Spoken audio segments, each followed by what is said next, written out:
Vous mangerez et vous vous rassasierez. Mutakula na mutajiba. Amen. Amen.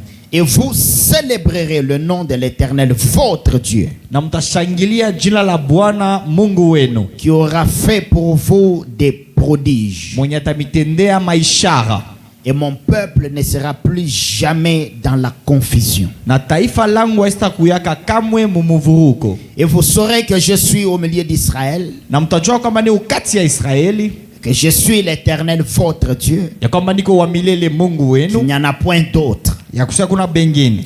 Et mon peuple ne sera plus jamais dans la confusion. Taifa yangu haitakuyaka kamwe mumuvuruko. Que Dieu bénisse sa parole alors que vous vous asseyez. Mungu abariki neno lake wakati munaikala. Je suis en train de continuer Niko naendelesha de parler ou à parler sur la seconde venue du Seigneur Jésus-Christ. ya kusemeza pa kuja kwa pili kwa Bwana Yesu Kristo. La seconde venue du Seigneur Jésus-Christ, Kuja kwa pili kwa Bwana Yesu Kristo c'est un enseignement très très important. ni mafundisho ya muhimu kabisa. Le grand thème, je l'avais annoncé. Kishina kinene militangazaka. J'avais dit que ce sont les prophéties du temps de la fin. Milisemanga ni mautabiri wala maunabia wakati ya mwisho. Et premièrement, nous prenons la seconde venue du Seigneur Na Jésus, nukta kwanza tunabeba kuja kwa pili kwa Bwana Yesu Kristo, qui est un grand sujet. yenye inakuwa kishina kinene. C'est un grand sujet. Ni kishina kubwa, C'est un sujet principal du temps de la fin.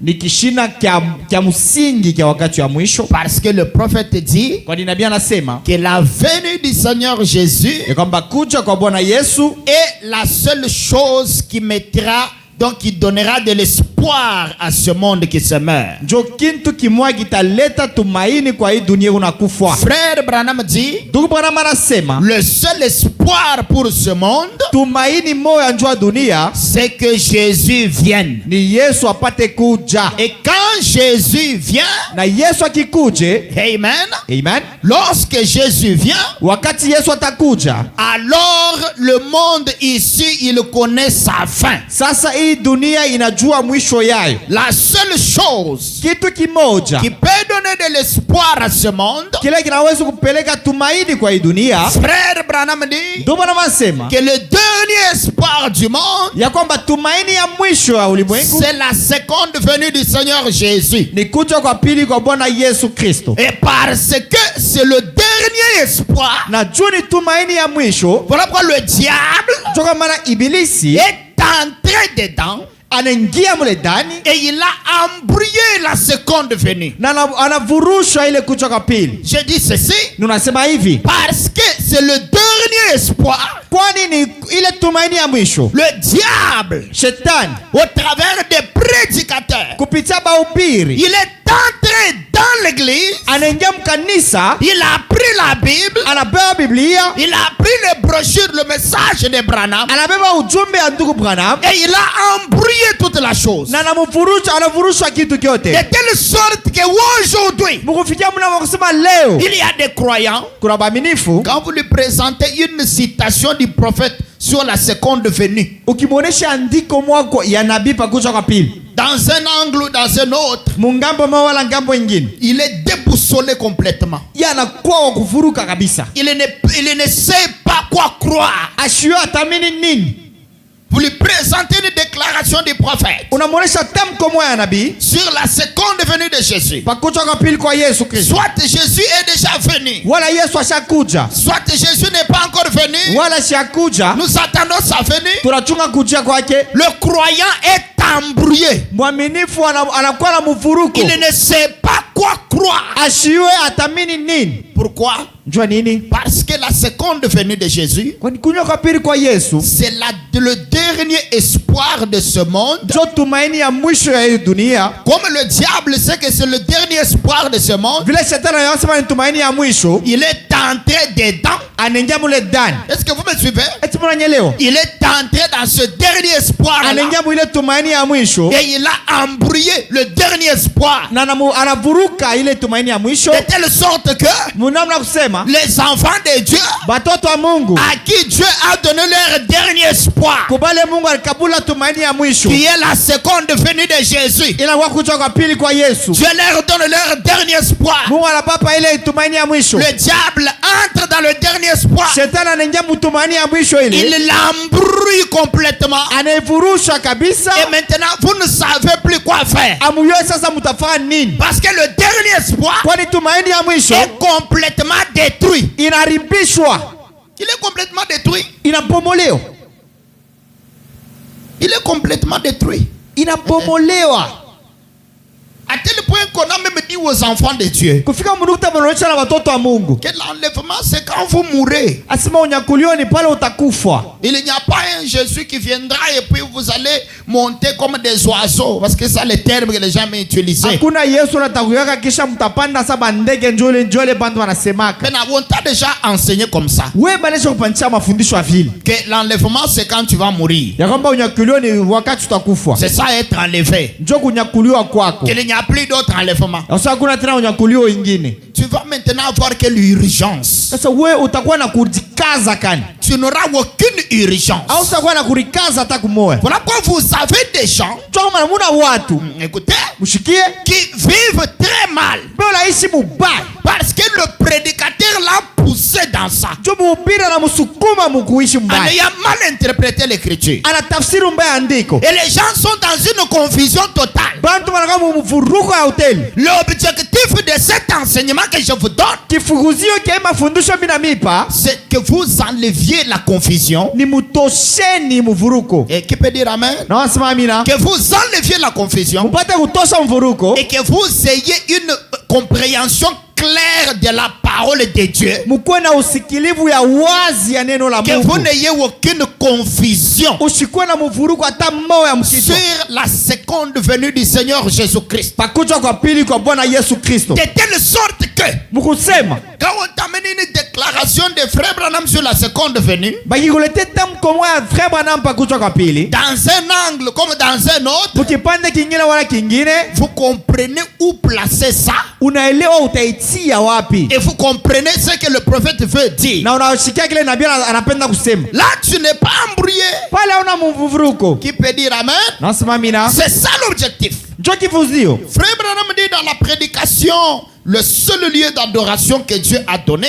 Ndio bwana masema mafundisho ali moya ya kuabudu le le Mungu. seul lieu d'adoration Fashi moya maabudu le Mungu que alileta. Dieu a donné, Ya ile Mungu alileta. prêché le 28 novembre 1965, Yenye kuvulia mwile tarehe mwaka wa 67. le paragraphe 92. Frère Branham dit, Ndio bwana masema mkile kifungu. c'est ce que font les dénominations. Njoo ile batu wa zebu banafaka. Écoutez, les dénominations, Bakizebu ne pensez pas que ce sont des pentecôtistes, ushuwazia seni bampente. des méthodistes Washipiringa et tous les autres là. na bale bengine. Et vous prenez, vous les gens des tabernacles, vous dites que non, nous ne sommes pas des dénominationnels. Mwe bantu wa bataberaki mwanasema shatu na bantu wa zebu. Écoutez, nous avons aujourd'hui des dénominations tabernacles. Tuko na mazebu lakini tabernacle. Et si vous voyez ce écrit tabernacle tel, Munaona banandika tabernacle fulani. mais quand vous entrez dedans, Mukiingie mule ndani. l'enseignement qui est donné, c'est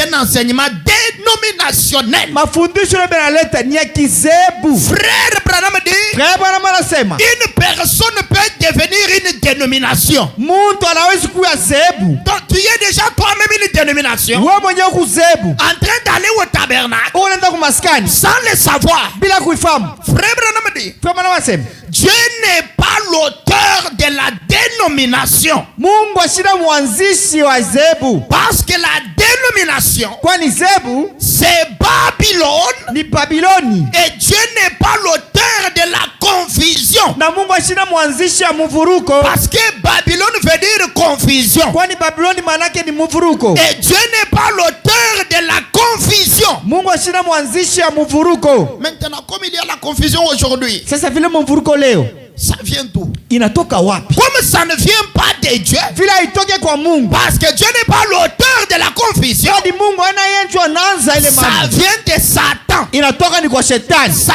vient de l'enfer. Inatoka kugena. Ça vient d'un laboratoire noir Inatoka mu laboratoire mwa mweusi. où les démons quittent l'enfer. Mademoni banatoka gena. Ils vont oindre les prédicateurs derrière la chair Batenda pakala mafuta mahubiri nyuma dans les mibaya. tabernacles. Mwa maskani. Et ils croient toujours Na bela mini paka. que parce qu'ils ont écrit tabernacle Choba rantika et tabernacle. qu'on lit Frère Branham, Na bana musoma tu bwana. ils croient toujours Bela mini paka. qu'ils ne sont pas une dénomination. Ya kwamba bana zebu. Non, Bongo. ce n'est pas ça. Haina vile. La Bible dit, Biblia inasema celui qui ajoutera, quiconque ajoutera quelque chose à la parole yoyote atongeza kitu kuneno ou en retranchera quelque chose, wala atapunguza kitu, il sera frappé des malédictions contenues dans le livre. laana ile banaika mkitabu itampiga. Amen. Amina. Voilà pourquoi l'interprétation de la parole Joka maana utafsiri ya neno a été donnée uniquement à frère William Marion Branham en ce temps de la fin. ilipewa paka kwa nduku William Marion Branham huyu wakati ya mwisho. Ce que lui nous a interprété. Bile yeye alitutafsiri. Voilà pourquoi la Bible dit dans Apocalypse 1 verset 3. Joka maana Biblia inasema mu Ufunuo 10, Heureux celui qui lit eri ule kona somo et ceux qui entendent. na bale pe wanashikia Un seul lit.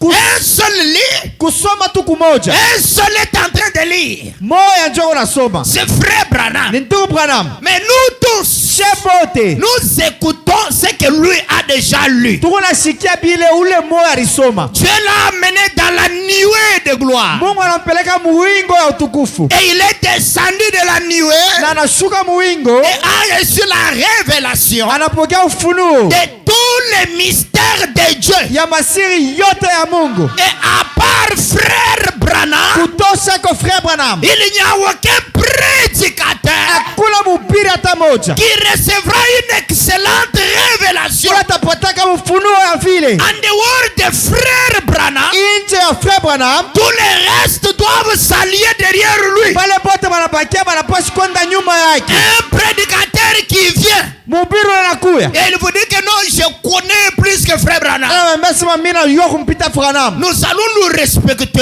Tutaheshimiana. mais nous n'allons jamais croire ça. Lakini tutaminyaka kama vile. En dehors de ce message, Kutosha tu hii ujumbe. c'est la mort. Ni lufu.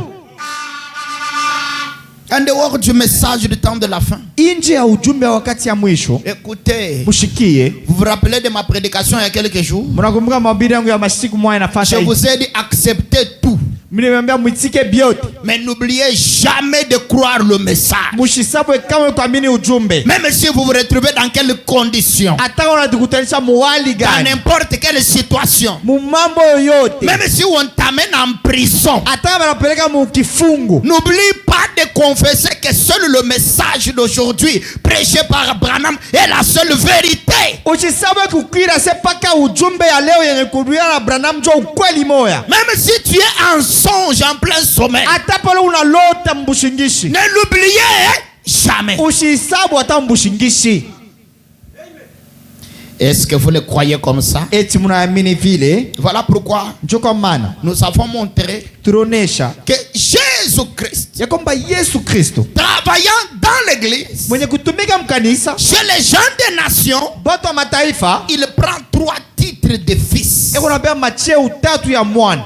Écoutez très bien. Mshike mzuri. Jésus travaillant chez les gens des nations, Yesu mwenye kutumika kubwatu wa mataifa il prend 3 titres de fils chez les gens des nations. 3. anabeba macheo tatu kwa batu wa mataifa tatu Je macheo. ne parle pas d'Israël. Chisemeze Israeli. Je parle de quoi? No semeza nini? De l'église des nations, Ya kanisa ya mataifa. qui a commencé le jour de la Pentecôte Ile inaanza shuka dans Pentecosta la chambre haute, muchumba ya juu qui se termine au jour de l'enlèvement, iko na malizika shika unyakulio avant que l'évangile n'aille chez les juifs. kabla injili irudie kwa Wayuda. Est-ce que vous avez compris? Eti munaelewa? Et l'église des nations, Sa kanisa ya mataifa qui a commencé le jour de la Pentecôte ile inaanza shuka Pentecosta jusqu'à l'enlèvement, mpaka mukunyakulio est divisée en 7 âges. bale patulula mu vizazi 7.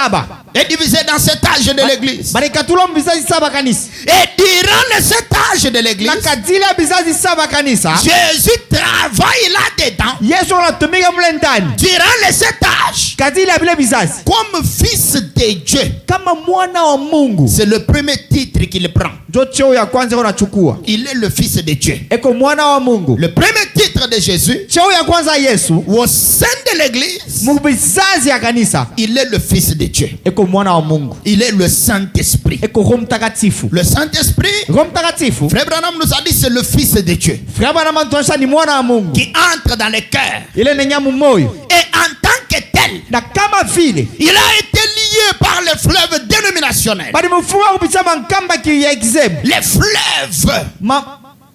Les fleuves. Mamai mabari. Il a été lié Bali mfunga par les fleuves dénominationnels kupitia mabara kizebu. pendant 2000 ans. Mumiaka 2000. 2000 ans de cet âge de l'église. 2000 ya bizazi saba kanisa. Voilà pourquoi il n'y avait pas la révélation complète Joka mana kuwake ufunuo ya hotele de qui est Jésus-Christ. ya Yesu Kristo ni nani. Qui peut dire amen? Na wasema amina. Cette révélation n'était pas révélée, n'était pas manifestée. Ile ufunuo haikuwa yonekanika. Parce que Jésus, le Saint-Esprit, Kwani Yesu Roho Mtakatifu en tant que fils de Dieu, kama mwana wa Mungu était lié alifungiwa par les fleuves dénominationnels. kumabari ya kizebu. Maintenant, Sasa c'est au temps du soir, ni wakati wa magharibi, lorsque le Fils de l'homme vient. wakati mwana wa mtu anakuya. Le Fils de l'homme, c'est le deuxième titre de Jésus Mwana wa mtu ndio cheo ya pili ya Yesu dans l'église des nations. mukanisa ya mataifa. Le Fils de l'homme est le 40e titre de Jésus. Mwana wa Mungu ni cheo ya ngapi? Le deuxième titre de Jésus en tant que fils. Cheo ya pili ya Yesu kama mwana. Le deuxième rôle Kazi yake ya pili qu'il joue en tant que fils. ile wanacheza kama mwana. En tant que fils de Dieu, Kama mwana wa Mungu c'est le Saint-Esprit. ni Roho Mtakatifu. Dieu, Mungu sous forme du Saint-Esprit, muumba wa Roho Mtakatifu. il est le fils de Dieu. Eko mwana wa Mungu. Est-ce que vous avez compris? Eti biku naingia. Après ça, Kisha ile vient maintenant le fils de l'homme. kunakuwa sasa mwana wa muntu. Le fils de l'homme, Mwana wa muntu c'est toujours ni Dieu, paka Mungu, mais pas comme Saint-Esprit lakini aina kama Roho dans Mtakatifu l'église. mukanisa. Non.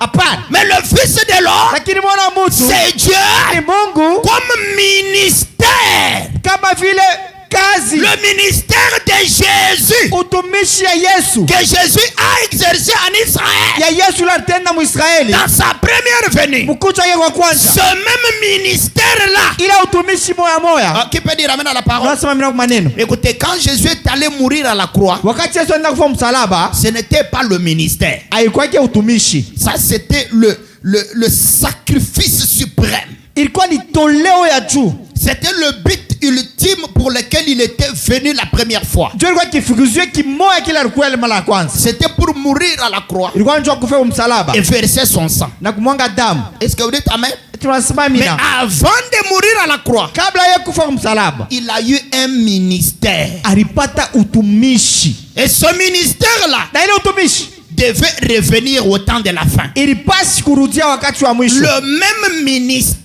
Paka ile utumishi moya moya. Vous comprenez la différence? Mnaelewa tofauti? Ici, on ne parle pas du Saint-Esprit. Hapa tusemezee Roho Mtakatifu. Le Saint-Esprit doit entrer dans l'âme. Roho Mtakatifu inapasi kuingia munafsi. Mais le ministère du Fils de l'homme, Utumishi ya mwana wa mtu ce sasa n'est pas le Saint-Esprit en vue de l'âme, haina Roho Mtakatifu munafsi, mais c'est le ministère de Jésus en Branham. ni utumishi wa Yesu mwa Branham. C'est le don messianique. Ni zawadi ya kimasia. Le ministère messianique. Ile utumishi ya kimasia. Voilà pourquoi on parle du Fils de l'homme. Le Fils de l'homme est seul. Mwana wa muntu. Le Fils de l'homme, Mwana wa muntu. c'est le ministère de Jésus-Christ Ni utumishi ya Yesu Kristo. incarné en frère Branham. Yene kuingia ndani ya ndugu Branham. Et ce ministère-là, Na ile utumishi ile. il n'y en aura pas deux au temps de la fin. Akusta kuweka mbili wakati wa Il mwisho. n'y en aura pas trois.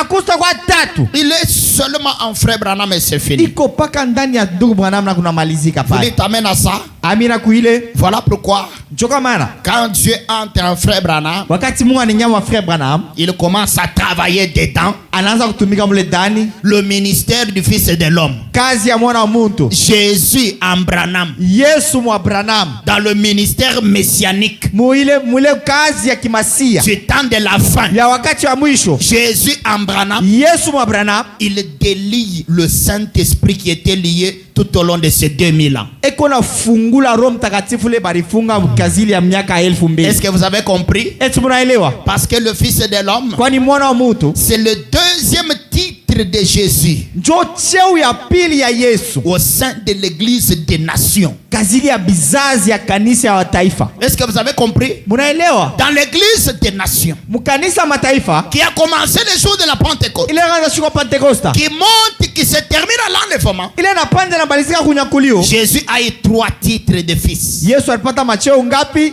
3. Si vous avez compris, levez la main.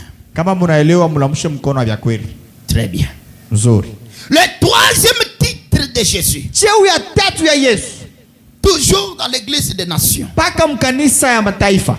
dans l'église des gentils, Mutaifa mkanisa mataifa. il est le fils promis. Eko mwana wa malako. Il est le fils de la promesse, Eko mwana wa malako. la semence royale d'Abraham. Mbeko ya kifalme ya Ibrahimu.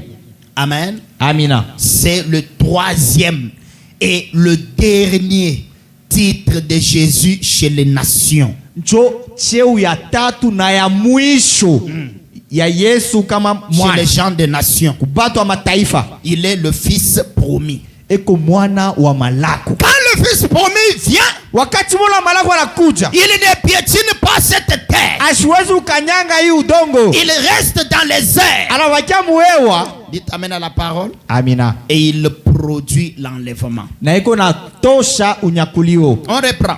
Tunazulu. Fils de Dieu, Mwana wa Mungu, c'est le Saint-Esprit. Roho Mtakatifu. Fils de l'homme, Mwana wa mtu, le ministère de Jésus-Christ en frère Branham. utumishi ya Yesu Kristo ndani ya ndugu Branham. La plénitude de la divinité Utele ya bumungu qui était en Jésus ile kwa ndani ya Yesu. dans le ministère messianique, Mutumishi ya kimasia. incarné en frère Branham. Yende kuikala ndani ya frère Branham. Le ministère, Utumishi. Amen. pas le Saint-Esprit dans l'âme. Aina Roho Mtakatifu Je munafsi. parle du Mina ministère. semezea Est-ce que vous utumishi. comprenez la différence? Munaelewa tofauti? Le Saint-Esprit dans l'âme, c'est le Fils de Dieu. Roho Mtakatifu munafsi ni mwana wa Mungu. Mais pour ce qui est du ministère, Kwa ile nangara utumishi. d'ailleurs, je vous avais déjà dit ça ici. Miko achana mweneshaka deja imambo.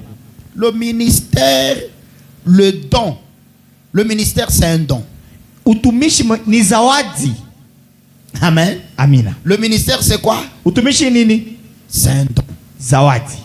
Le ministère qui est entré en frère Branham, Utumishi le ni nyanda ya ndugu Branham. c'est le don du Messie. Ni zawadi ya kimasia. Le même ministère qui était en Jésus-Christ. Paka ile utumishi moya moya ilikuwa ndani ya Yesu. Oh là là, est-ce que l'église ici comprend? Kanisa langu eti munashikia. Est-ce que vous comprenez? Eti munanishikia.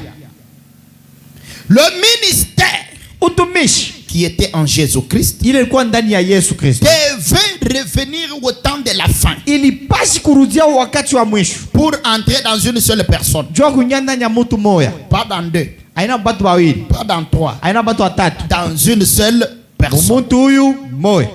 Vous dites amen à ça? Amen. J'essaie de trouver une citation ici. Natafuta ndiko mwa hapa. Je ne sais pas si le Seigneur va m'aider à la retrouver pour vous. Shoka na biati nisaidia nipate njuu yenu. Le Seigneur, ce n'est pas Nabi. Bwana. Il faut être spirituel. Il faut être connecté. Ok. Je remercie le Seigneur, il m'a aidé à retrouver la citation. Bina mshukuru Bwana nisaidia nipate ile andiko. Je suis en train de vous expliquer le Fils de l'homme. Nuna mfasiria mwana wa mtu. Amen. Amen.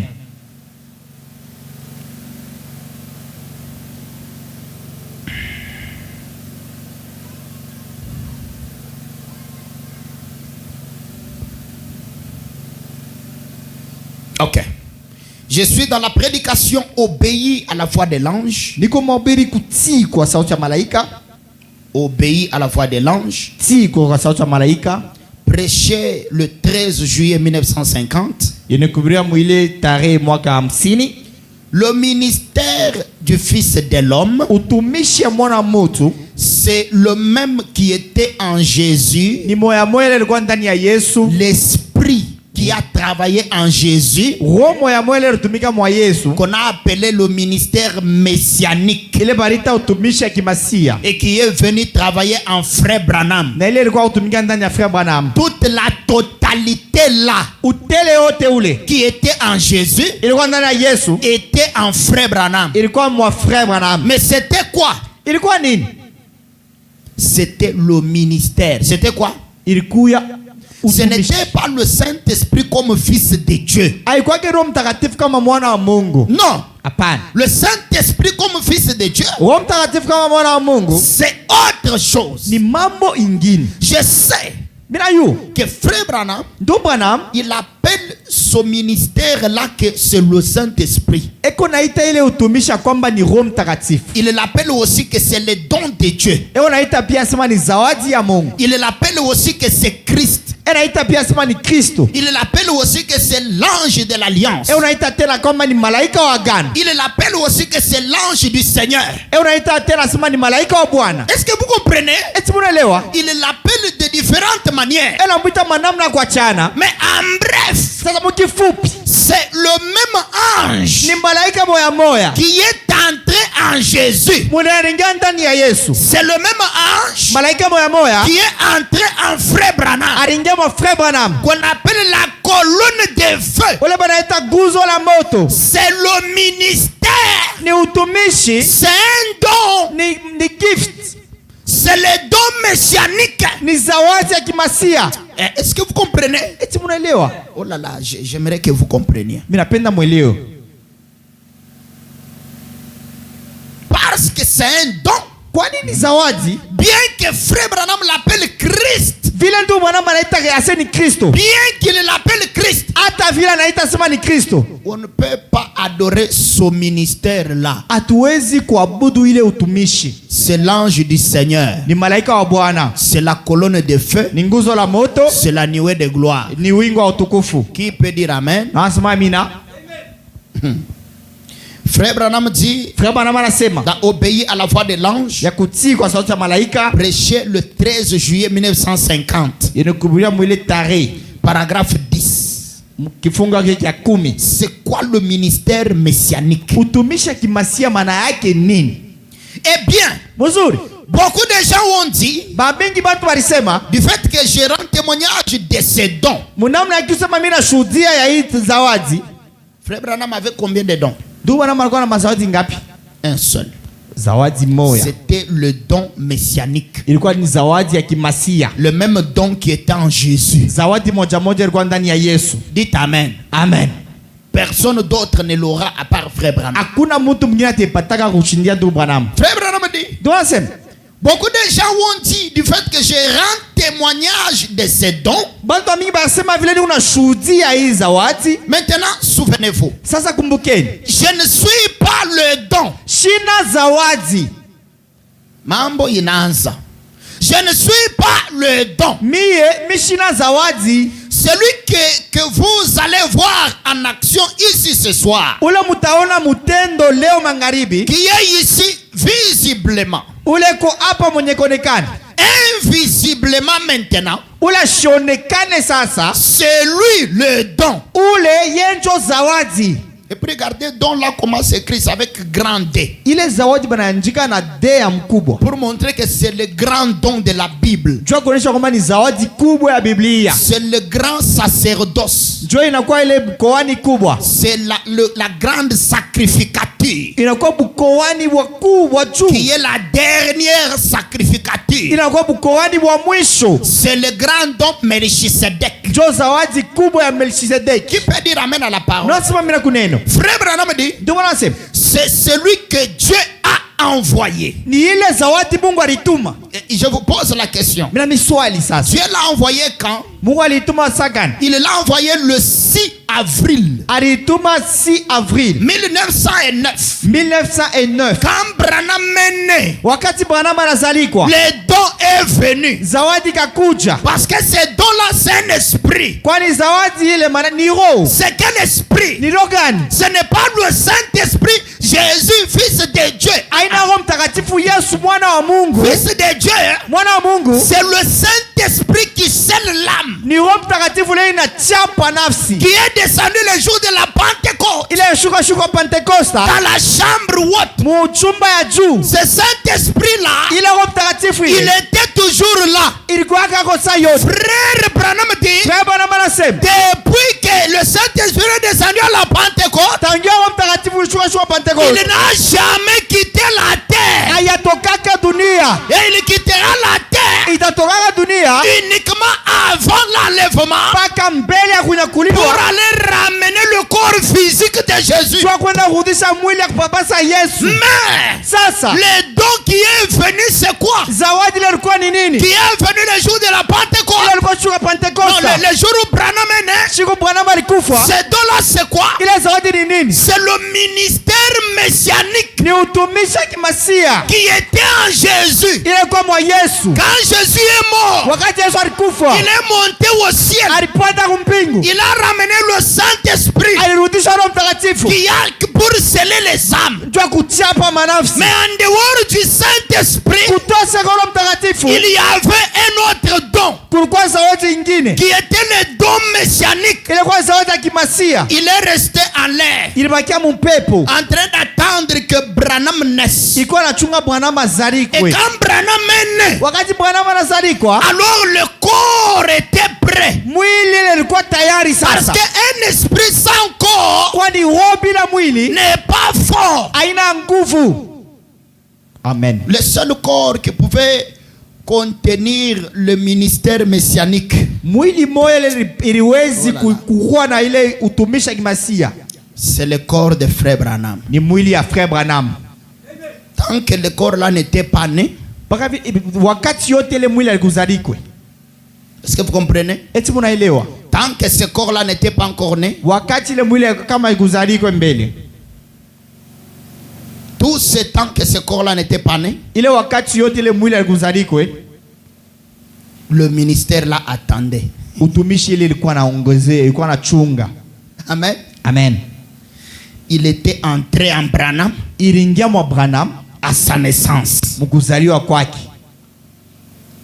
Quand il était encore tout bébé, Wakati alikuwa bebe mchani, quand il crie Nya, pala anamwambia nya, le don entre à la naissance. zawadi inaingia mkuzalikwa. Tous les dons entrent à la naissance. Mazawadi yote inaingia ni kuzalikwa. Et les dons sont dans l'esprit de l'homme et non dans l'âme. Na mazawadi nikalaka ni mu kichwa kya muntu aina munafsi. Dans l'âme, il n'y a qu'un seul don qui va entrer. Munafsi ni zawadi moja juju itengia. Frère Branham dit, Ndio Bwana anasema, dans l'âme, munafsi soit c'est la foi, wala ni imani, soit c'est l'incrédulité. wala ni kutokuamini. Et la foi dont il est question, Na imani ile banataya pale c'est le salut de l'âme. ni okovu ya nafsi. Dans d'autres termes, Mukuse kwingine c'est le Saint-Esprit, fils de Dieu, ni Roho Mtakatifu mwana wa Mungu qui entre dans l'âme, inaingia munafsi. qui était descendu le jour de la Pentecôte. Ile ushukaka shuka Pentecosta. Ces dons-là de l'âme, Ile nafsi ile ya le nafsi. don de l'âme, Zawadi ya nafsi. le Saint-Esprit dans l'âme, Roho Mtakatifu munafsi. que la Bible appelle le don gratuit de Dieu. Ile Biblia inaita zawadi ya bure ya Mungu. Ce n'est pas ça le ministère messianique. Aina ile utumishi wa kimasia. Ce n'est pas ça. Aina ile Le ministère messianique, utumishi wa kimasia c'est l'ange puissant ni malaika wa uwezo de toute la Bible. ya Biblia mzima. Dans la Bible ici, il y a des niveaux d'anges. Mu Biblia humu muko mahatua ya ba malaika. Mais il y a un ange qui est plus que tous les anges, Kuna malaika mwa ule anabashindia bote. qui peut dire amen à la parole de Dieu. Amina kwa maneno ya Mungu. Cet ange-là, Ule malaika c'est lui le don.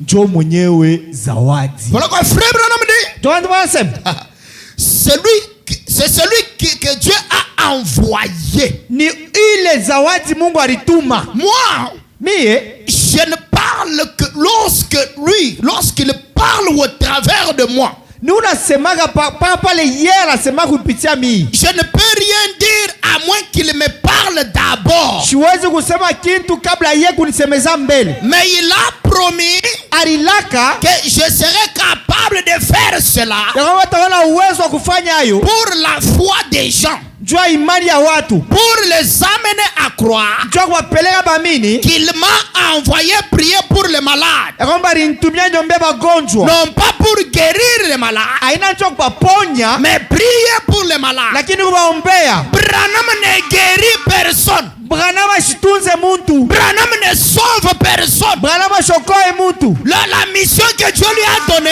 Shaba ile Mungu anampa c'était de présenter Christ. yani kuonesha Kristo. Maintenant, c'est à vous de croire Christ. Mwenye njoo kumwamini Kristo. Branham était le miroir de Dieu. Branham alikuwa tu ni rikalashi ya Mungu. Mais en frère Branham, Sasa mundu Branham. donc Branham ne te sauvera jamais. Branham haisa kokoaka. Branham ne peut pas te guérir. Branham hawezi kukutunza. Mais qui est Branham? Branham ni nani? Il est exactement comme Moïse était pour Israël. Eko para vile Musa alikuwa kanjua Israeli. Mais ici, Hapa c'est différent de Moïse anachana na Musa parce que Branham, kwani Branham il est l'héritier numéro 1 yeye ndio mwenye mlinzi wa kwanza du ministère qui est en Jésus-Christ. ya utumishi alikuwa wa Yesu. Pas pour les Juifs, Haina njoo mais Wayuda pour les gens des nations. lakini njoo watu wa mataifa.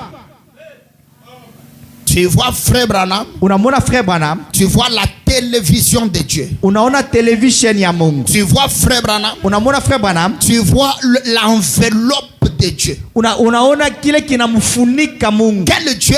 Mungu gani? Le ministère messianique. Utumishi ya kimasia. On ne parle pas du Saint-Esprit, Fils de Dieu, qui entre dans l'âme. Hapa semeze Roho Mtakatifu mwana wa Mungu ile nyamu nafsi. Mais depuis que le Fils de l'homme est entré en scène, Tangia mwana wa mtu aliingia mkiwanja. le Saint-Esprit pour l'âme Roho Mtakatifu njoo nafsi. est allé derrière le ministère du Fils de l'homme. Inenda nyuma ya utumishi wa mwana wa mtu. De telle sorte que Mungu sema pour recevoir le Saint-Esprit dans l'âme, njoo kupokea Roho Mtakatifu munafsi. commencez par croire le Fils de l'homme, Amini mbele mwana wa mtu. le don de Dieu, Zawadi ya Mungu. le ministère messianique. Ile zawadi ya kimasia. La chose la plus difficile Kitu cha nguvu sana qui est de croire Dieu ya kumwamini Mungu fait chier mwenye parmi kufanyishwa vous. mwili kati yetu.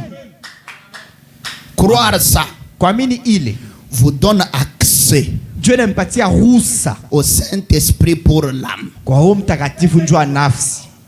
En dehors de ça, Nje ya ile toutes les onctions que vous allez avoir, c'est dans l'esprit humain, pas dans l'âme. maupako yote mtapata ni muroho ya mtu aina munafsi. Est-ce que je peux continuer à lire Frère Branham? Naweza kuendelea kumsoma Frère Branham.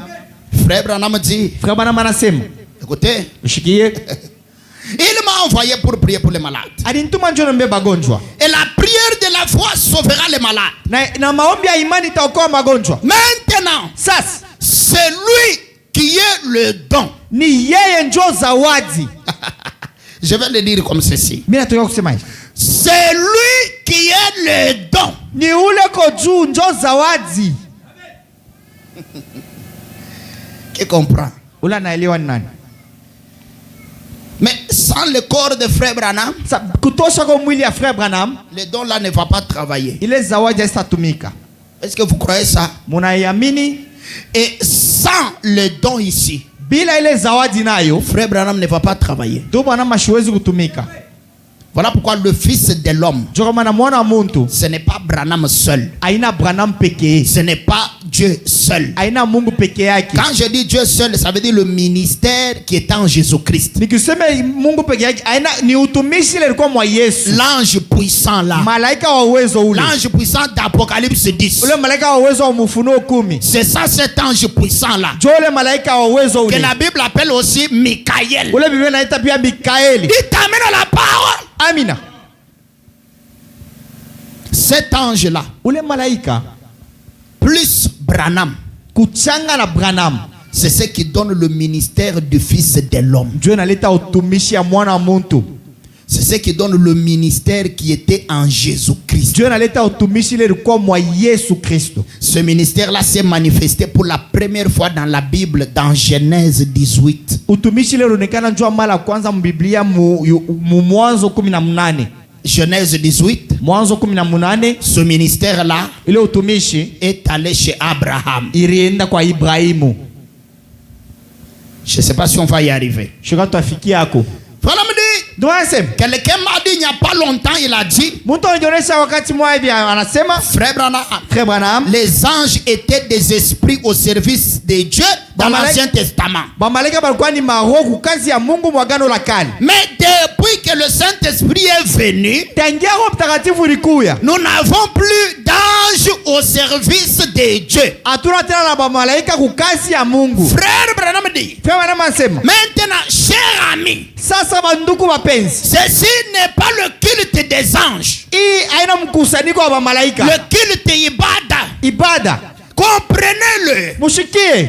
Nous ne croyons pas dans le culte des anges. Atuamini mu ibada ya bamalaika. Il n'y a qu'un seul qui doit être adoré. Kuku moja tu la pashi kwa budiwa. C'est Dieu. Ni Mungu. Et son Fils, notre Saint-Esprit. Na mwana wake Roho Mtakatifu yetu. Il n'y a qu'un seul qui doit être adoré. Kuku moja tu la pashi kwa budiwa. C'est Dieu. Ni Mungu. Et son Fils. Na mwana wake Notre Saint-Esprit. Roho Mtakatifu yetu. Aucun ange. Hakuna malaika hata moja. Aucun homme ni aucun ange. Hata mtu hata malaika moja. Ne doit être adoré. Anapaswa kuabudiwa. Maintenant, sasa l'ange de Dieu, malaika wa Bwana, un véritable ange de Dieu ne se laisserait jamais adorer. Malaika kweli wa Mungu asitachaka bamwabudu. Frère Branham dit, Frère Branham anasema, mais afin que vous puissiez savoir que les anges sont toujours au service de l'église, après que le Saint-Esprit est venu, écoutez, il y a la différence. Est-ce que vous me comprenez? Entre le don, le ministère. Le don et le ministère, c'est la même chose. Qui peut dire amen? Et le Saint-Esprit qui vous scelle votre âme pour la vie éternelle.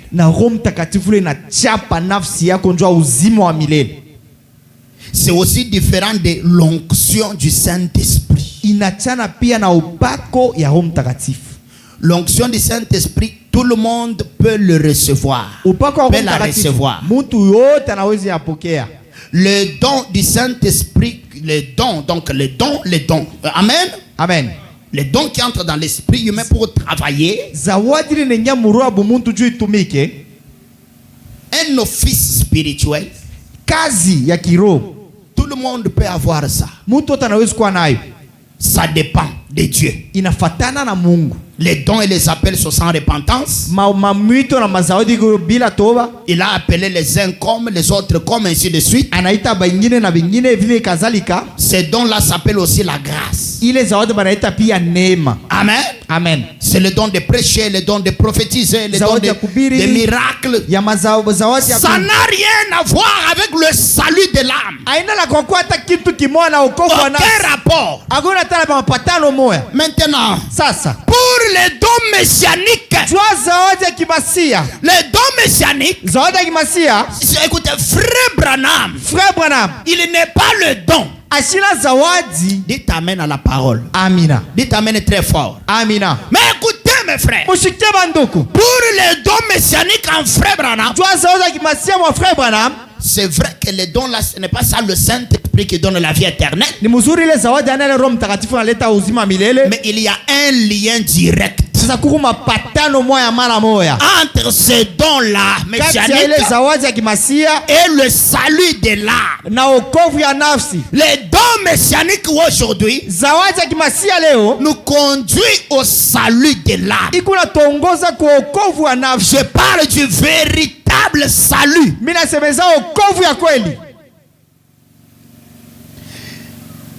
Mais lakini il y a une grande différence kuna tofauti mwa munene entre l'ange du Seigneur kati ya malaika wa Bwana et le Saint-Esprit. na Roho Mtakatifu. Amen. Amen.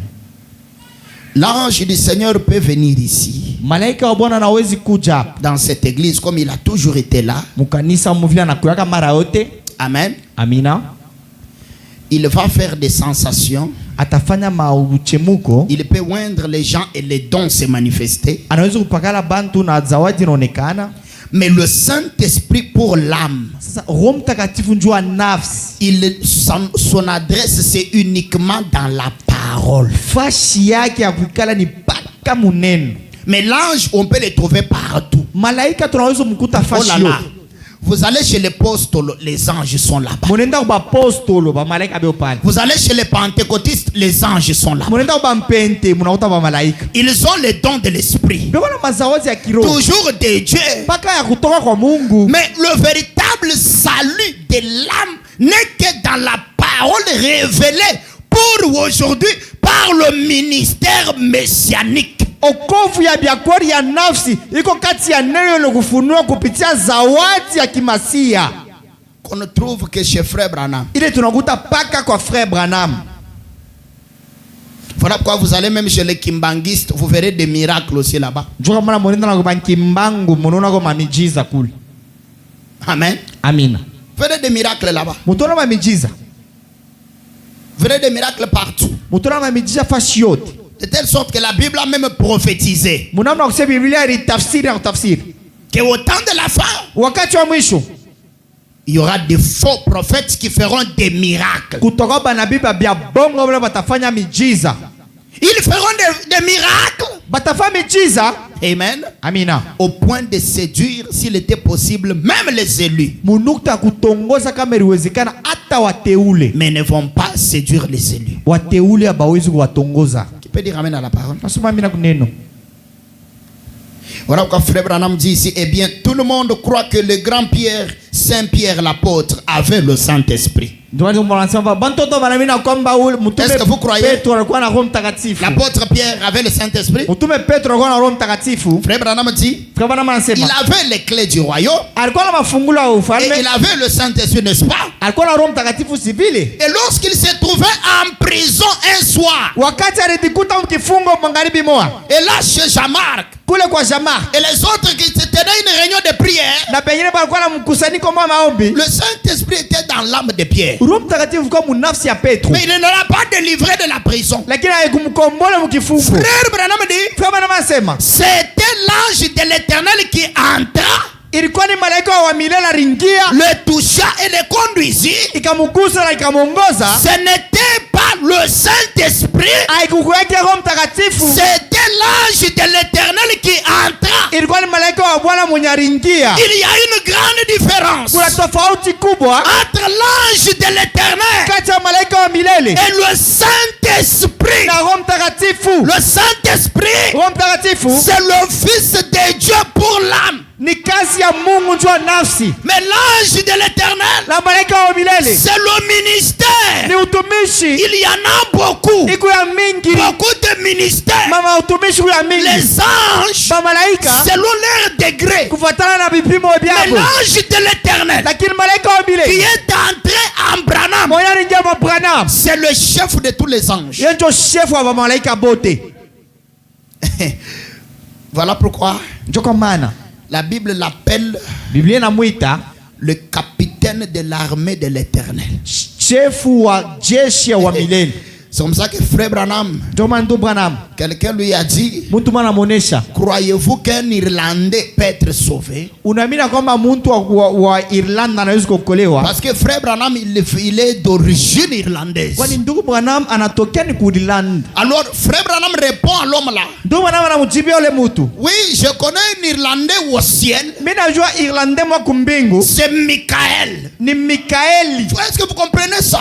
Non, vous n'avez pas compris. Frère Branham veut dire quoi? Branham est un grand prophète. C'est pour ça que nous n'adorons pas pas la colonne de feu. Parce que c'est l'ange de l'Éternel. Il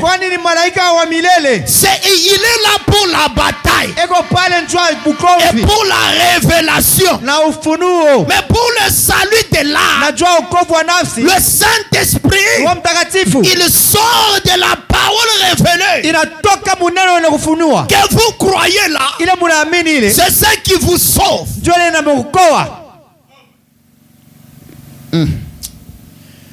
Bon. Est-ce que vous avez compris? Ça veut dire ceci. Le ministère, il vous sent pompi. Et le salut de l'âme, il est pompi. Est-ce que vous avez compris? Le ministère, c'est un canal par lequel l'eau passe. Le ministère, c'est un canal. Maintenant, nous avons beaucoup de catégories de canaux. Des gros, des petits. Et il y a aussi toutes sortes de liquides qui passent par les tuyaux là. L'eau propre, l'eau sale, les urines, l'essence, les mazoutes. Ça dépend de ce que on fait entrer dedans. T'amène à la parole. Amen. C'est comme ça que vous allez voir un prédicateur. Il a un bon ministère. Il prêche. Il prêche bien quand il explique. Mais le contenu de son enseignement pose problème. L'eau qui sort du tuyau est sale. Maintenant, le tuyau Branham, c'est le plus grand tuyau d'aujourd'hui. Et l'eau qui sort de là, c'est l'eau la plus pure. C'est la parole révélée. Est-ce qu'on peut applaudir le Seigneur Jésus?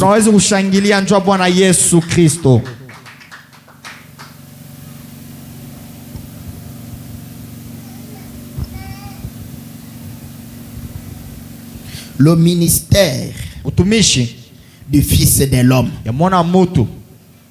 ce n'est pas ça le Saint-Esprit.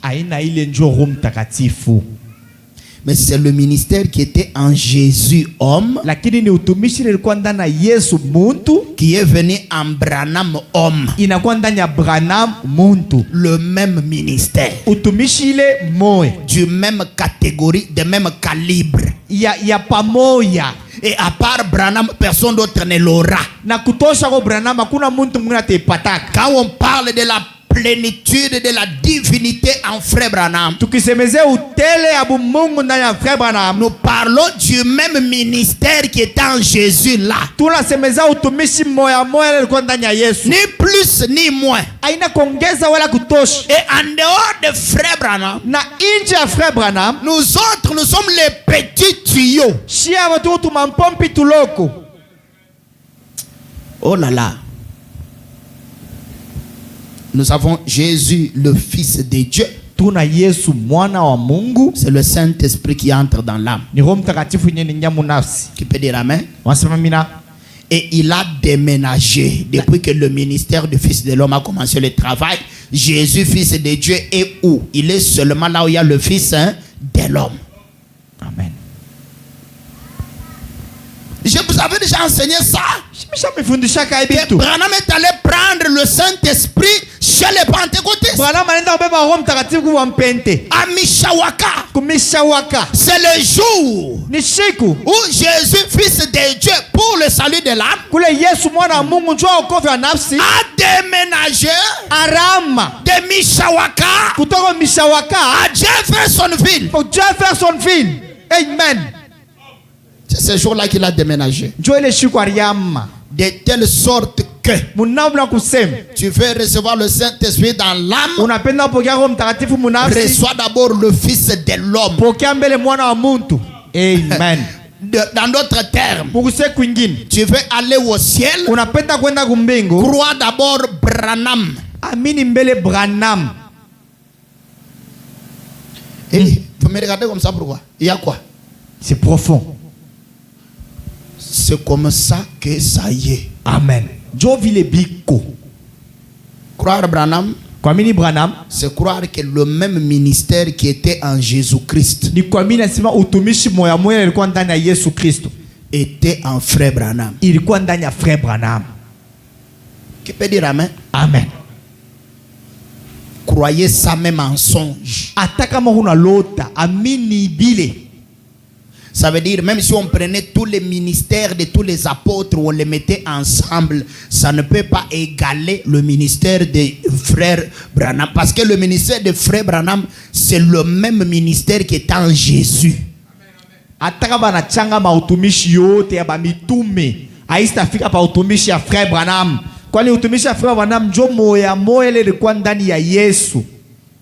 Le Seigneur Jésus a manifesté le signe messianique chez les Juifs et les Samaritains.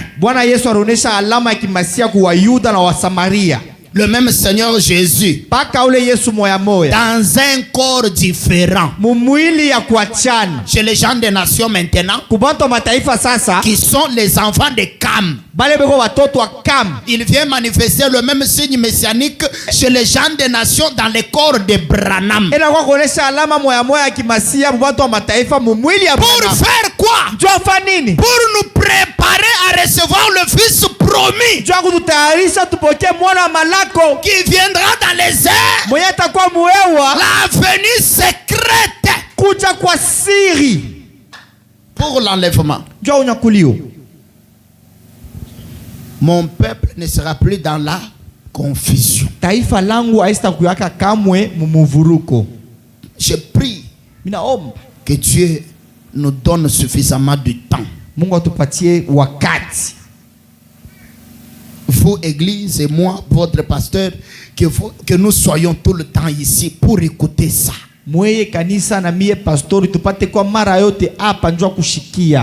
Amen. Amen. Est-ce qu'on peut applaudir pour le Seigneur?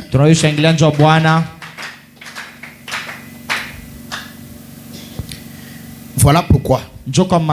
Quand vous lisez par exemple la brèche entre les 7 âges de l'église et les 7 sceaux, prêché le 17 mars 63. Le diable était menteur. Paragraphe 41-42. Frère Branham dit, et une fois que les sceaux sont brisés et que le mystère est révélé, c'est là que l'ange descend. Le messager, Christ, qui pose son pied sur la terre et sur la mer avec un arc-en-ciel au-dessus de sa tête. Frère Branham dit, maintenant souvenez-vous, ce 7e ange dont Branham est sur la terre au moment de cette venue. La venue de qui? De l'ange. Quel ange? L'ange puissant. Quel ange puissant? Michael. Quel ange puissant? Le ministère messianique.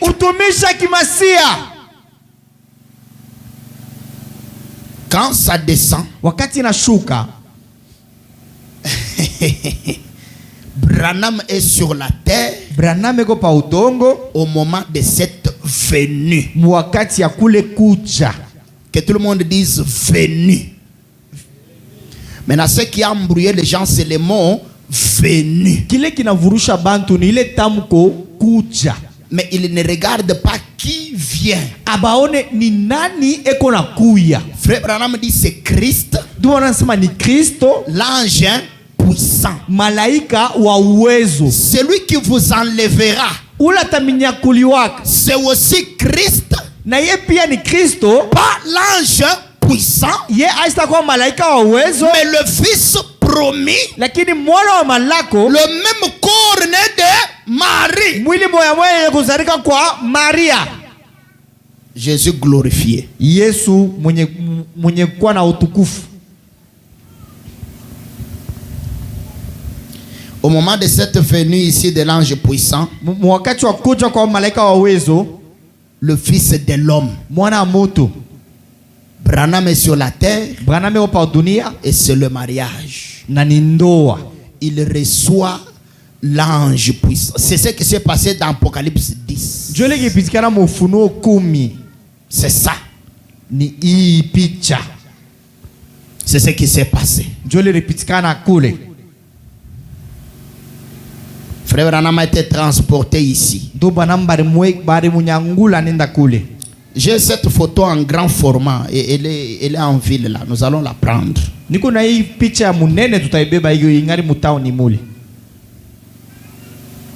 Maintenant, les prédicateurs embrouillés, ils ont pris cette citation ici de Christ l'ange puissant. On l'a appliqué à Christ le fils promis. Embrouillement, confusion totale. Désormais, quand on vous amène cette citation, est-ce que vous savez où il faut la mettre? C'est quand Jésus descend en tant que fils de l'homme. Cette citation, quelle est sa place? C'est quand Jésus descend en tant que fils de l'homme. Premièrement, le signe du fils de l'homme se montre dans le ciel. C'est ça dans le ciel. Le signe du fils de l'homme. Tout œil le verra. C'est le fils de l'homme qui t'amène à la parole. Et tout œil l'a déjà vu. Quiconque veut le voir va le voir. C'est le fils de l'homme. Ce n'est pas l'enlèvement. Il descend pour la révélation. Il descend pour faire quoi? De cette tonnerre, de la révélation de toute la Bible. C'est ça le rôle du fils de l'homme. C'est de révéler. Voilà pourquoi frère Branham dit, en tant que fils de Dieu, Jésus ne se révèle pas. En tant que fils promis, Jésus ne se révèle pas. En Israël, en tant que fils de David, il ne se révèle pas. Jésus se révèle quand? Quand il vient en tant que fils de l'homme. Parce que fils de l'homme, c'est pour la révélation. Écoutez, c'est cette révélation du fils de l'homme qui vous donne la foi de l'enlèvement. Afin de recevoir le fils promis quand il viendra. Quand Branham dit nous attendons la venue du Seigneur, après les sauts, il parle de la venue du fils promis dans les airs. Qui peut dire amen? Frère Branham donne l'exemple de Roméo et Juliette. Branham dit que dans l'histoire de Roméo et Juliette, Roméo était venu voler Juliette chez ses parents pendant la nuit. Roméo alikuwa kumuibaka Juliette kwa bazazi yake mubusiku. Comme un voleur. Kama mwizi. Personne ne savait. Hakuna mtu alijua. Et quand le fils promis viendra prendre l'épouse, na wakati mwana malako toka bibi harusi, Frère Branham dit ça sera de la même manière. Ndio wana satakuwa munamna moya moya. Il viendra comme un voleur. Atakuwa na Isa mwizi. Personne d'autre ne saura qu'il est venu. Hakuna mtu mwingine atajua kama anakuja. Il n'y aura pas d'appareil photo. Agusta kama kwamba mapicha. Des païens. Ya mapagano. Qui peut dire amen? Amina. Mais ça sera une venue secrète. Lakini tawakuja kwa siri kwa kufuchama. Voilà pourquoi Frère Branham a prêché. Le départ soudain et secret de l'épouse. Kwenda kwa mara moja kwa kufuchama kwa bibi harusi. Est-ce que vous avez compris? Eti munaelewa? Cette citation Le 7e ange messager sur la terre, au moment de cette venue, c'est le Fils de l'homme. Qui peut dire amen à la parole? Ça ne demande même pas de débat. Vous allez seulement dire à quiconque va vous poser la question: oui, je crois que cette écriture est accomplie. Parce que c'est le Fils de l'homme. Quand Frère Branham tourne le dos, il dit: aujourd'hui, cette écriture est accomplie devant vous. Dites amen. C'est le Fils de l'homme.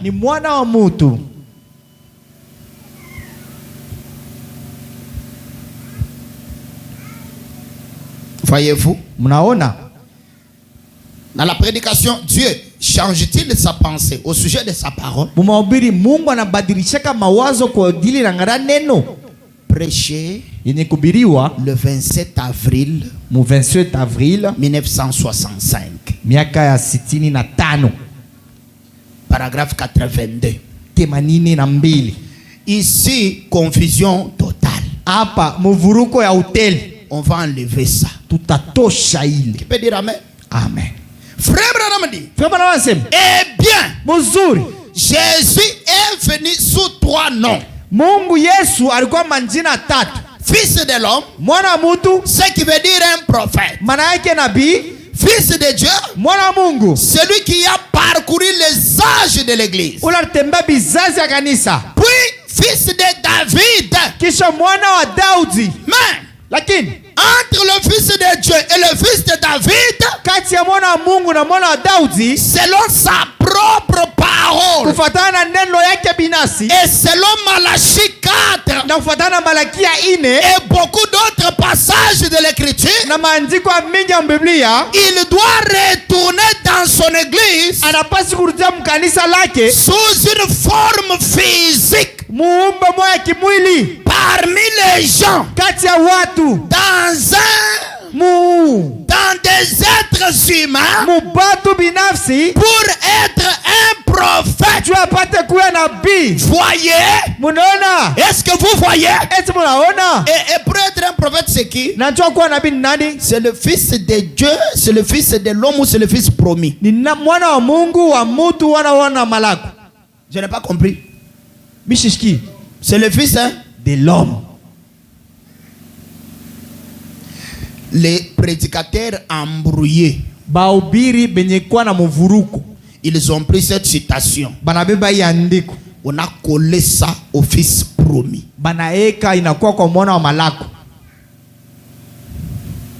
On a déplacé les bornes. Voilà.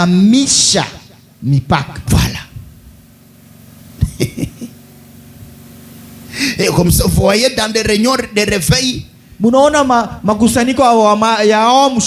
un prédicateur a excité l'église, il est excité. Il prend maintenant ça, il le dépose. Une autre citation. Le Jésus de 1954 fera la même chose. Dites amen à tout ça. Il faut dire amen. Amina. C'est le Fils de l'homme. C'est qui? Nani? Le ministère de Jésus en Branham. C'est le Fils de l'homme. Voilà pourquoi frère Branham dit: Jésus, selon sa propre parole, et selon Malachie 4 et beaucoup d'autres écritures, il doit retourner dans son église sous une forme physique. Il doit retourner dans son église. Or, le Fils promis, quand il viendra pour l'enlèvement, il ne viendra pas dans l'église, il vient dans les airs. Il vient où? Dans les airs. Il viendra dans les airs. Je prends la dernière citation. Dans la prédication, c'est paroles infaillibles des promesses.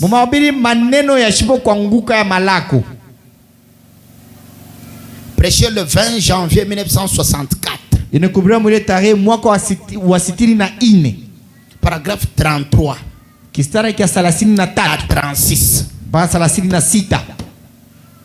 Et ce soir, mes amis chrétiens, cette grande confusion sur les Écritures, c'est que les gens pensent être une confusion. Nous vivons maintenant pour voir.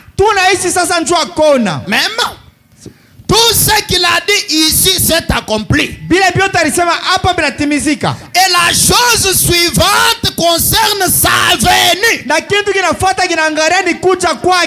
Paragraphe 34. Dans ces paroles inférieures des promesses, paragraphe 34. Frère Branham dit, Israël est dans sa patrie. Il a sa propre nation. Il a sa propre monnaie. Son propre drapeau. Il est membre des Nations Unies. Il est une nation. Pour la première fois depuis 2500 ans. Depuis qu'il avait été une nation. Et Jésus a promis que la génération. Et dans la Bible, une génération compte 40 ans. Amen. Amen.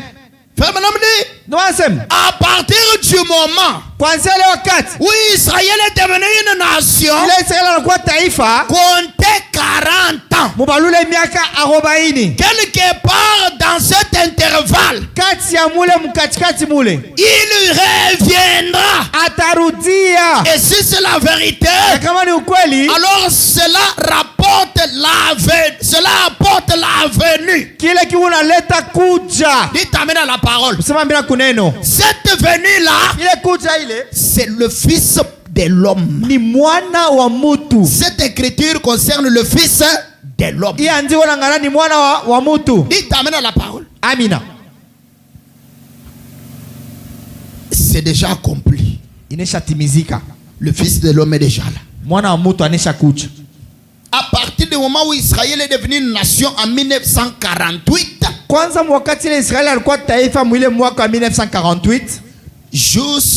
donc il faut compter 40 ans. Jusqu'à 1988. Dans cet intervalle-là, Frère Branham dit Jésus doit venir. C'est qui? Jésus en tant que fils de l'homme. Voilà pourquoi Frère Branham a commencé le ministère le 7 mai. Seulement quand Israël devient une nation. Il ne dit pas ça par hasard. Et en 1963, dans l'intervalle de 1948 et 1988, en 1963, le 15 mars, c'est alors qu'il est emporté dans la nuée de gloire. Quelque part dans cet intervalle, le Fils de l'homme est venu. Qui peut dire amen? Qui peut dire amen? Est-ce que vous croyez ça? Est-ce que vous le croyez? Mais qu'est-ce qui s'est passé? Les prédicateurs embrouillés, ils prennent ça, ils appliquent au fils promis. Pas seulement qu'on applique au fils promis, mais on a mélangé. La confusion, c'est que on a mélangé ça. Les prédicateurs n'ont pas enseigné la différence entre le fils de l'homme et le fils promis et le fils de Dieu. Non. Les 3 titres de Jésus chez les nations. Est-ce que vous comprenez ça? Un frère me posait des questions, il prit là-bas Rehoboth. Maintenant, il est devenu pasteur. Quand il était venu, il a écouté cet enseignement dans notre église quand on était encore là-bas. Il a écouté, il dit fils promis. Mais nous, on ne nous avait pas enseigné fils promis. Je peux vous sortir 300 citations de Frère Branham sur le fils promis.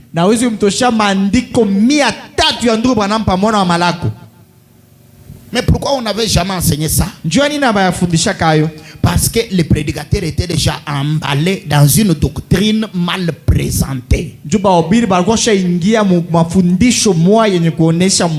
Jésus est déjà venu, point. Et le Jésus qu'eux disent qu'il est déjà venu là, c'est le fils de l'homme. On a pris le fils promis, on a mélangé au fils de l'homme, et c'est fini. C'est comme si le fils promis vient au même moment que le fils de l'homme. Alors que quand le fils de l'homme est allé chez Abraham, Elohim dans la chair humaine, le ministère messianique, il a fait le 3 poules. Il a manifesté le ministère chez Abraham et chez Sarah. Quand il a terminé son travail et que le corps d'Elohim là est rentré à la poussière de la terre, Genèse 18 est passé. Elohim déjà le corps d'Elohim déjà enterré. Genèse 19. Genèse 20. C'est en Genèse 21. Qui peut dire amen? C'est en Genèse 21 que le fils de l'homme Isaac vient. Ça ne vient pas au même moment. Mais ici, nous avons un Isaac qui vient pendant que Oral Robert et Billy Graham, les 2 anges qui sont allés à Sodome là, sont encore sur terre. Alors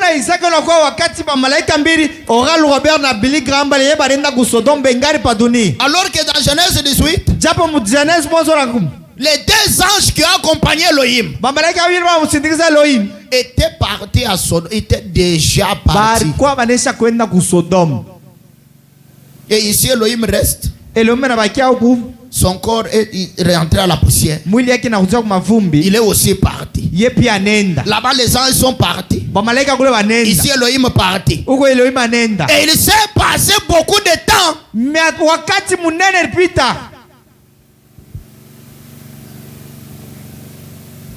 Voilà pourquoi depuis que Billy Graham est mort, Oral Robert est mort, Branham est mort avant et tous.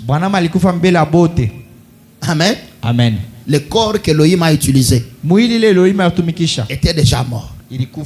Maintenant, quand tous les 3 là sont partis, la prochaine étape, Sodome doit être brûlée.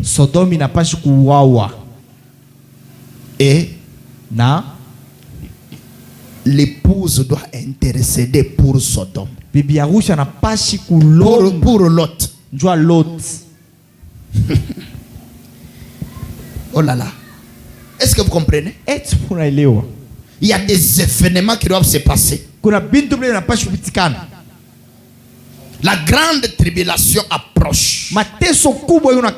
Sodome doit être brûlée. La 3e guerre mondiale. La guerre d'Armageddon. La Russie doit bombarder les États-Unis. Selon la prophétie de la Bible.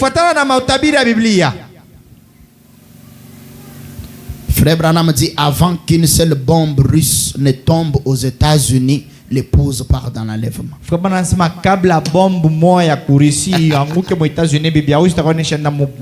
Mais avant, nous allons vivre des tensions terribles entre les 2 nations.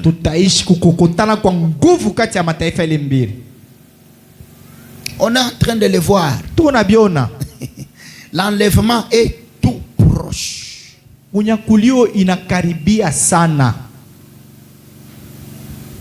La Russie vient de bombarder l'Ukraine avec un missile qu'il n'avait jamais utilisé. C'est une information de la semaine passée. Les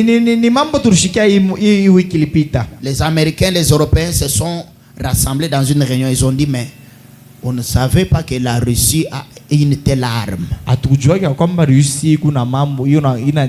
C'est une bombe.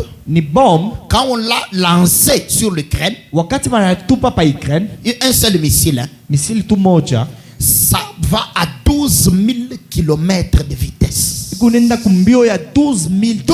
km par heure. 12 000 km par heure. Pour ça, moi. Un seul missile. Dès qu'il arrive là où il faut exploser, ça se partage en 5 têtes. 5 têtes explosent sur différents endroits. Et ça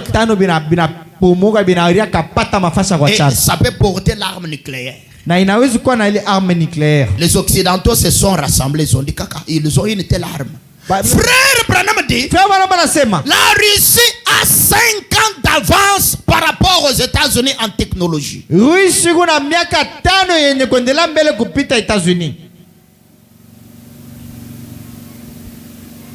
C'est très près.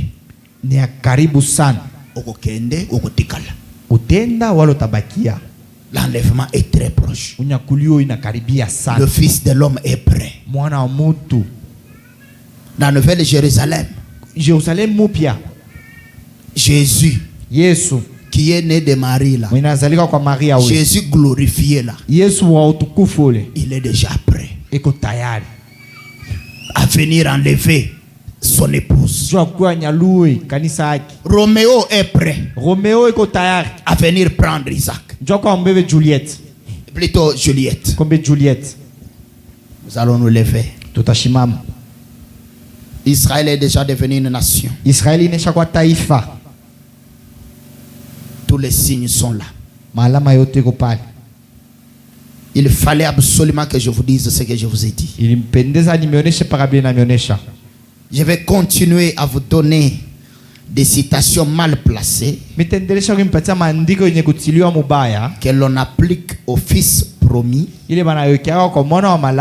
ou qu'on a simplement ignoré le fils promis, alors que ça devait être appliqué au fils de l'homme.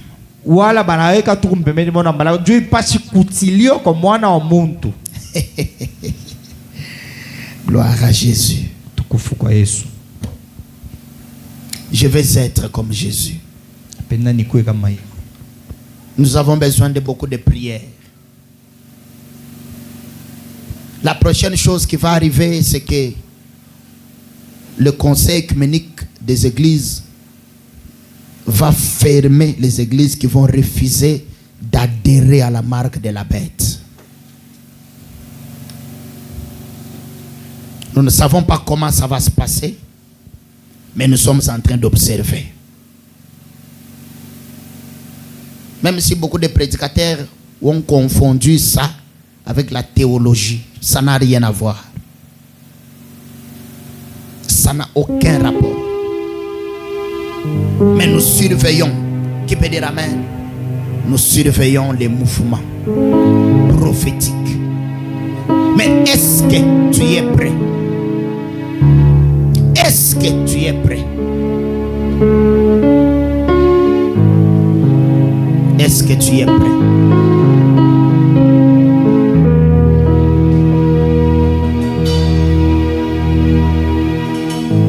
Que chacun ferme les yeux. Est-ce que tu es prêt, mon frère, ma soeur?